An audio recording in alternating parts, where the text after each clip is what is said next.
शिक्षणाचा वारसा इतका मोठा आहे की तालुक्यातील अनेक गावांमधून अनेक विद्यार्थी कारंजा लाड शहरामध्ये शिक्षणासाठी येत असतात। अशा या नावलौकिक असलेल्या शहरामध्ये मागील काही वर्षांपासून अवैध धंद्याची भर पडलेली दिसत आहे।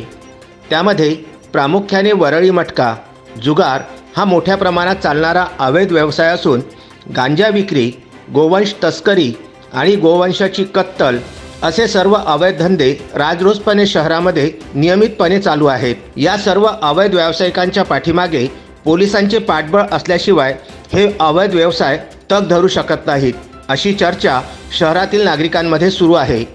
शहराच्या मध्यभागी असलेल्या गांधी चौक, जिजामाता चौक, जयस्तंभ चौक, बायपास तसेच ग्रामीण भागांमध्ये कारंजा औरंगाबाद महामार्गावरील ग्राम असलेले तपोवन व अनेक छोट्या मोठ्या खेड्यांमध्ये वरळी मटका, जुगार हे धंदे राजरोसपणे सुरू आहेत। गांजासारख्या जीवघेण्या व्यसनामुळे शहरातील युवक बेधुंद झालेले दिसत आहेत। कोरोनासारख्या भयंकर महामारीच्या काळामध्ये जनता आधीच मेटाकुटीला आलेली आहे। त्यामध्ये या अवैध व्यवसायामुळे अनेकांचे संसार उद्ध्वस्त होण्याची भीती नाकारता येत नाही। त्यामुळे राजरोसपणे सुरू असलेले हे अवैध व्यवसाय ताबडतोब बंद व्हावेत, अशी तालुक्यातील अनेक नागरिकांची मागणी आहे। विदर्भ न्यूजकरिता कारंजा लाड येथून अक्षय लोटे यांचा हा वृत्तांत।